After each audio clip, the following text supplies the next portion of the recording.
Welcome to The Explainer. Today we're unpacking a story of deep-seated corruption, palace intrigue, and a sudden, violent power shift that completely changed the ancient kingdom of Judah. It all starts with a kingdom right on the edge. So, how does that happen? How does a dynasty that's been corrupt for over half a century just completely unravel in 24 months? We're diving right into the book of 2 Kings, chapter 21, which tells this incredible story of conspiracy, consequences, and, believe it or not, some seriously unexpected change. Just look at this timeline. The contrast is wild. You go from Hezekiah, a major reformer, to his son Manasseh's incredibly long and corrupt 55-year reign. But then, Manasseh's son Amon, he's just a flash in the pan, 2 years. And right after him comes another huge reformer, Josiah. So what on earth happened in those 2 years? To really get why Amon's reign imploded so fast, we first have to look at the massive shadow his father, Manasseh, cast over everything. And a huge clue is hidden in the way his life ended. Now, the text says Manasseh slept with his fathers. That's a pretty standard phrase for a king's death. But the burial location, that is anything but standard. It's subtle, but it's a huge judgment on his entire time as king. Exactly. That's the million-dollar question. See, most kings of Judah got the honor of being buried in the royal tombs, right in this prestigious city of David. So why was Manasseh, after ruling for more than half a century, stuck in some private garden? Well, this private burial basically screams that his long rule, filled with appeasing the powerful Assyrian Empire and encouraging idolatry, left behind a really bad taste. He might have been king for 55 years, but it seems he wasn't considered worthy of a proper royal send-off.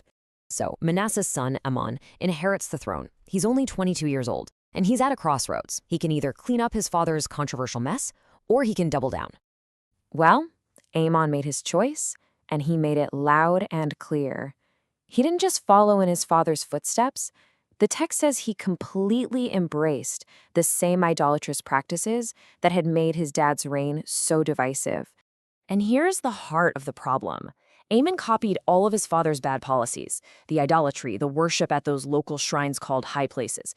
But he seems to have lacked the political street smarts that somehow kept his father in power for over 50 years. And listen, this isn't just a story from a book. Archaeology from this exact period backs it all up. We found things like these Asherah figurines, symbols of a foreign goddess, which show that the idolatry the text calls evil was happening all over the kingdom. When you build a reign on such a corrupt and unpopular foundation, it's bound to be fragile. It didn't take decades to crumble. It only took 2 years to hit the breaking point.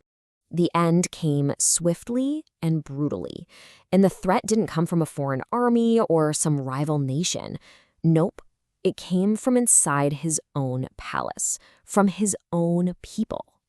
Let's be clear, this was no random act of violence. A palace coup like this was almost certainly planned and carried out by an elite group. We're talking military officers, high-ranking officials, who had just had enough of their new king and his policies. But the conspirators' victory lap was, it was incredibly short. Just as they were seizing power, a whole other group steps onto the stage, and they had very different plans. This is where it gets really wild. In a stunning reversal, the general population rises up, not to support the coup, but to crush it. They hunt down and execute every single one of the assassins who had just killed King Amon. So who were these people of the land? This term probably refers to the leading citizens, maybe even the general populace. And their loyalty wasn't to Amon's terrible policies, not at all. It was to stability, to the idea of the royal line of David continuing. For them, an unbroken dynasty, even one led by a kid, was way better than the chaos of a violent military takeover. Okay, let's just pause and recap this whirlwind, because it's a lot. In a really short time, the king is murdered by his inner circle. Then the murderers are killed by the public. And to top it all off, an 8-year-old boy is put on the throne. We're talking about an incredibly volatile transfer of power here. This absolute chaos, the assassination of a corrupt king followed by a popular uprising, it didn't just restore order. It actually created this unique political vacuum and a massive opportunity for change. This chaotic transition, by wiping out both a corrupt king and the ambitious guys who killed him, essentially hit the reset button.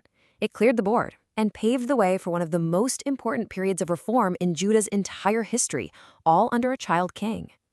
And that's why Amon's short, violent reign is so important. It wasn't just some disaster, it was the spark.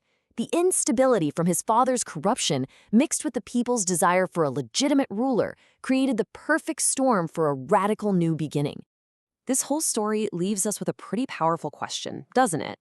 It really suggests that sometimes a corrupt system has to completely shatter before anything better can be built.